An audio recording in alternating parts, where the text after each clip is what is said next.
But of course, Azerbaijan's top problem remains the unresolved conflict between Armenia and Azerbaijan. Here, everything is clear.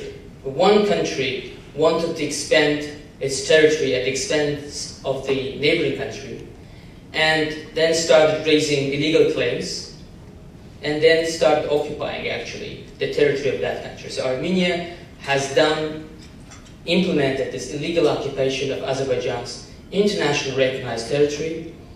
The war, first wars between two Union republics within the Soviet Union, and then after these two republics became independent, it turned into an international war, so to say, between the two countries. But it was, it's of course about the territory, 1/5 of your internationally recognized territory gets occupied. But it's also about human beings.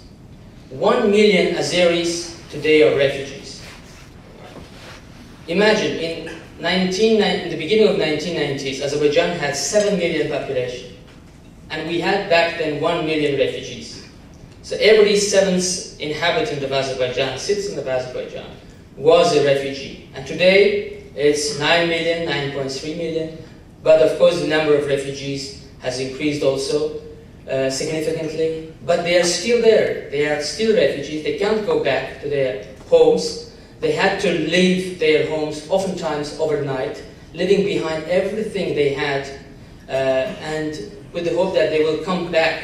But since 20 years, due to the non-constructive position of the Armenian government, it's impossible to resolve this conflict, because the government of Armenia still sticks to the policy of occupation, despite the fact that the international community condemned this occupation.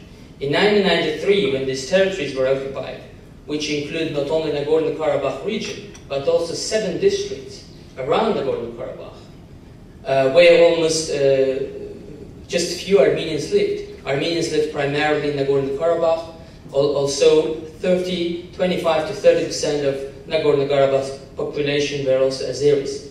So, the whole, when the territories were occupied, the United Nations Security Council passed 4 resolutions condemning this illegal occupation, and very explicitly demanded the unconditional withdrawal of all Armenian troops from the occupied territories. But the resolutions were not implemented, were defied by Armenia, and as always, when there is a will in the Security Council, the resolutions get implemented very quickly, as we saw it in the Libyan case.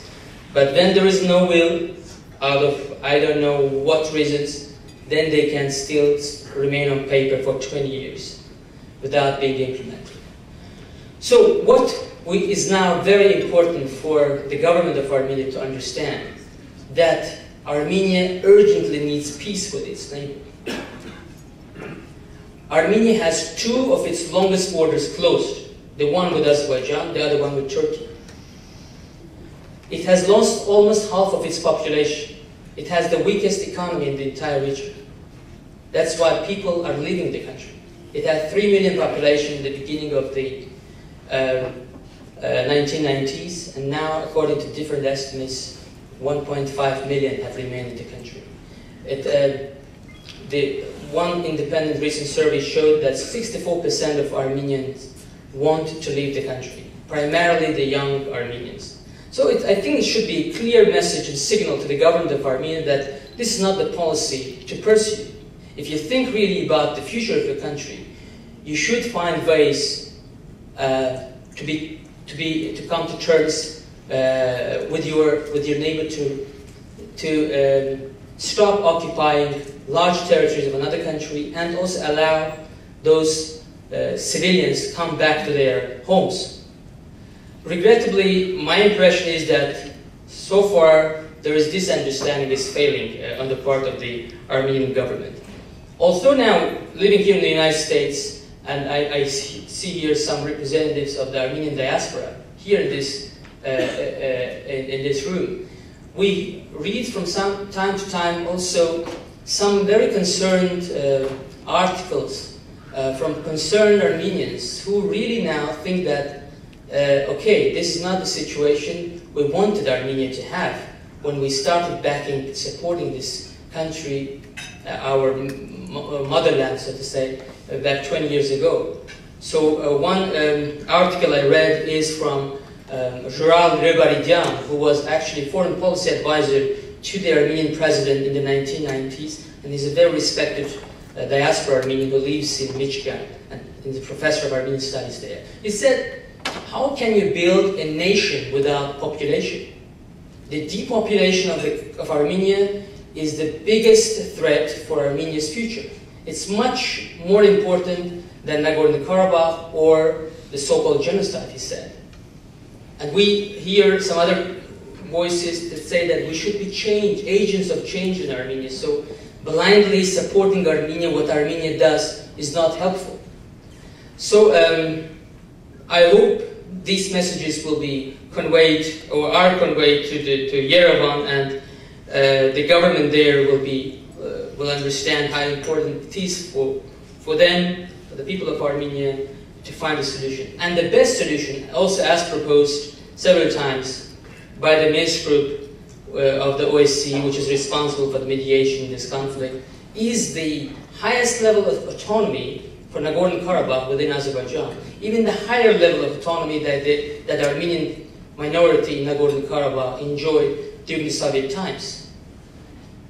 Also during the Soviet times, as we all know, the situation in Nagorno-Karabakh the economic conditions were the best in the entire Azerbaijan. Armenians enjoyed all rights, they had churches, they had theaters, university, the government was 99% Armenian, the parliament, etc. But now, even a higher autonomy would be possible. And that's the only reasonable solution. That self-rule within Azerbaijan, enabling Azerbaijani refugees getting back to their homes, and then opening all communications with Armenia between the two countries, starting trade, commercial relationship. I'll give you just one fact, which shows the spirit of good neighborly relations Azerbaijan has. For example, Azerbaijan State Oil Company in Georgia is the largest taxpayer in this country.